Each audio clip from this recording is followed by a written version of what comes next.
Welcome to the boiler room. We all know to trust our doctors, right? From an early age, we are told that doctors are there to look after us and keep us safe. For the most part, this is true. Our doctors are there to offer a warm smile in even our hardest of times.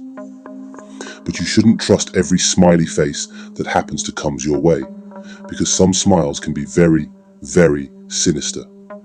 Trust me, I should know. Now join me as we enter the boiler room. In April 1998, as dawn broke over the suburb of Hyde, John Shaw, a well-known local taxi driver, arrived at the home of Mrs. Winifred Mellor. Mrs. Mellor, 73, was a fixture in the community, known for her vibrant gardens and readiness to share a laugh with her neighbours. Today, like many mornings before, Shaw was there to drive her to a doctor's appointment. Shaw watched as Mrs. Mellor, leaning slightly on her cane, made her way down the garden path, her steps slow but steady. "Beautiful morning for it, Mrs. Mellor," Shaw remarked, offering his arm for support as she navigated the last few steps to his car. Mrs. Mellor smiled warmly. "Yes, it is," she replied as he helped her into the taxi, before setting off. Days later, the news of Mrs. Mellor's sudden passing swept through Hyde. The official cause of death, old age, left Shaw stunned. Mrs. Mellor, just like several other elderly residents he had transported to the town's clinic, had appeared in relatively good health, her spirit and energy belying her age. It was only in the wake of her death, as Shaw reflected on the pattern of patients passing away shortly after their visits to the surgery, that a chilling suspicion began to take root. Alarmed by the number of deaths of what appeared to be healthy older ladies, Shaw approached the police. His concerns were initially ignored. His warnings were met with skepticism. The gravity of his observations dismissed against the backdrop of the local doctor's esteemed reputation. Earlier that same year, Dr. Linda Reynolds, a general practitioner at the Brook Surgery, was asked to countersign cremation forms, a standard procedure to ensure everything was in order. But these weren't just any forms. They came from Donnybrook Surgery, just a stone's throw away. As she flipped through the paperwork, a chill ran down her spine. The number of forms piled on her desk didn't just seem excessive, it was unprecedented. Concern etched deep into her features. Dr. Reynolds couldn't shake off the nagging suspicion that something was terribly wrong. The faces of the deceased she read about were known to her, not just as names on a form, but as people she might have passed on the street or exchanged pleasantries with at the local market.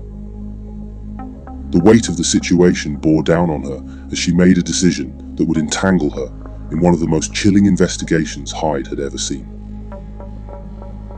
She took her concerns to John Pollard, the local coroner for the South Manchester district, a man whose job it was to stare death in the face daily. Together, they pored over the numbers, the dates, the names. Each form was a life extinguished, a story ended. The patterns were disturbing, the implications horrifying. They both knew it. These were alarming numbers. Yet, without tangible evidence, the police, bound by protocols and the need for concrete evidence, surmised that no further investigations could take place. Later that year, in the quiet aftermath of Kathleen Grundy's unexpected death, a storm was brewing, one that would shake the foundations of trust in the quaint town of Hyde. It was Angela Woodruff, a lawyer and the bereaved daughter of Mrs. Grundy, who first discovered evidence that would raise eyebrows and begin to crack the case. Shortly after her mother's death, Angela was informed by her mother's lawyers that her mother's will had been altered, leaving nearly everything to the very last person to see her alive, her GP, Dr. Harold Shipman. Angela, grappling with the loss of her mother, now faced a mystery that gnawed at her with relentless persistence. It was a puzzle that refused to fit within the bounds of logic or reason. Why would her mother, a woman of sound mind and strong will, suddenly decide to leave her entire estate to her doctor.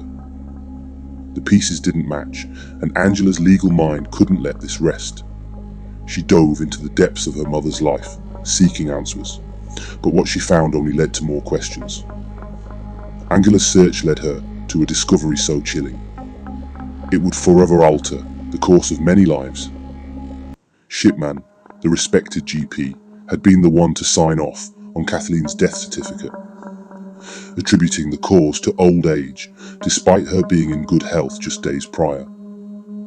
This led to Dr. Shipman becoming the prime suspect. Grundy's body was exhumed, traces of heroin were found in her body. Shipman was questioned, but said that Grundy had been addicted to the drug, showing police comments he had written on her files. With further examination, it was found that he had written these comments post-mortem. The plot thickened further when investigators descended upon Shipman's home, uncovering an old typewriter. On further inspection, it was discovered that it was the same typewriter used to alter Mrs. Grundy's will. 60 police officers eventually set to work to investigate the case. In September 1998, Shipman was arrested, and when the deaths of more patients were studied, he was charged with 15 counts of murder. While interviewed by police, Shipman was said to be arrogant and conceited. He mocked the officers, interviewing him for their lack of medical expertise, coming across as a respectable professional above their questions and accusations. In fact, having been a GP at the surgery for over 20 years, Shipman had much support from those who came to him for medical care. Many of his patients were incredulous about the accusations against a man they viewed as a pillar of their community. Even some of the relatives of the victims refused to believe that this quiet, seemingly caring man could be a mass murderer, and there were objections to loved ones being exhumed. Despite this intense support and mistrust by the community of the police and the press for investigating Shipman, the police soon had enough evidence and the case went to court. By the time the trial started, any local support had disappeared. Even prior to evidence being heard, the local community had come to terms with the vast array of charges against the man they had trusted. And so, Shipman went into court with the support of only his wife. The jury heard that all 15 victims shared the same pattern of death. Shipman had administered lethal doses of diamorphine, signing the death certificates himself. Usually the cause of death was given as old age, but afflictions such as angina and stroke were also cited, and falsifying the patient's health records to suggest gradual onset of poor health. Prior to the trial, lawyers felt that Shipman might well admit his guilt, offering a defense of diminished responsibility, and therefore have his charges dropped from murder to manslaughter. The prosecution, however, felt that they were dealing with a man so contemptuous of those accusing him and so desperate to cling to his professional reputation, that there was no chance of him ever admitting to guilt or a weakened mind. Shipman's legal team argued that there was an absolute lack of motive. In fact, they tried, unsuccessfully, to have the Kathleen Grundy case tried separately, as her altered will was the only case that offered one as evidence. Sir Richard Henriques, the prosecuting lawyer, argued, however, that in cases like this, there need not be a motive, saying the defendant killed them because he enjoyed doing so. He was exercising the ultimate power of controlling life and death, and repeated it so often that he must have found the drama of taking life to his taste. The evidence stacked up. Witnesses testified that the victims were in good health despite their altered medical records. Grundy's pathologist argued that on examination she was incredibly healthy for her age, while the family of seemingly fit and active Winifred Meller argued that they had never been told that she had been diagnosed with angina, and Shipman's suggestion that she had called his surgery on the day of her death was proven a lie when the itemized telephone bill was checked. A local priest testified that Shipman was very uncaring and extremely insensitive, and was prone to suggest a quick cremation rather than burial. Shipman continued to be arrogant, constantly batting away cross-examination with the line, "There is no sensible answer to that question." The defense offered no other medical experts as witnesses, knowing that none could risk their reputations doing so. In his closing speech, Henriquez reminded the jury that not once had Shipman called an ambulance, not once was a patient admitted to hospital, and not once did the doctor permit an autopsy. In January 2000, the jury found the doctor guilty of all charges. He was sentenced to life imprisonment with a recommendation he never be released. Despite the chilling nature of his crimes, the aura of notoriety that clung to Shipman had a peculiar effect on the other inmates. Within the confines of Franklin Prison, Shipman's infamy transformed him into an unlikely figure of authority and curiosity. Fellow prisoners, aware of his murderous past, sought him out with a sense of intrigue and an odd form of respect. It was as if the shadow of the Angel of Death loomed so large that it obscured the reality of his heinous acts, turning him into a morbid celebrity among the incarcerated. On the wing, prisoners used to go to him for medical advice, problems and stuff, revealed a source from within the prison. It was a surreal scene.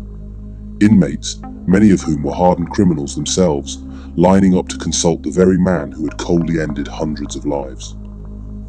They came with complaints as mundane as a bad arm, or as concerning as undiagnosed illnesses, seeking the counsel of the last person one might expect to don the healer's mantle again. Shipman, described by those who observed him in prison as very eccentric, hyper, and jittery, seemed to thrive in this unlikely role. The dynamics within the prison walls had morphed into a bizarre microcosm where Shipman's notoriety insulated him, making him a person to befriend rather than fear.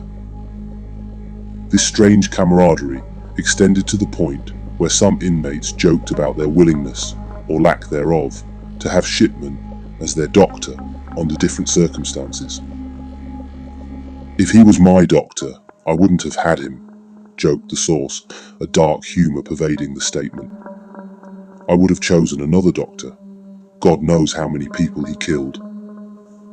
4 years after his trial, the corridors of HMP Wakefield, a place already steeped in the shadows of its inhabitants' pasts, whispered the final chapter of a story that had captivated and horrified a nation. Harold Shipman, the man once entrusted with the care and healing of countless lives, was found dead in his cell, having taken his own life. The very hands that had administered death so coldly to so many had scripted his own end, leaving behind a silence that spoke volumes. In the end, Harold Shipman's legacy was sealed not by the lives he saved, but by the lives he took. His transition from a trusted GP to Dr. Death marked a betrayal so profound that it shattered the community's faith in the medical profession and left an indelible scar on the collective consciousness of the public.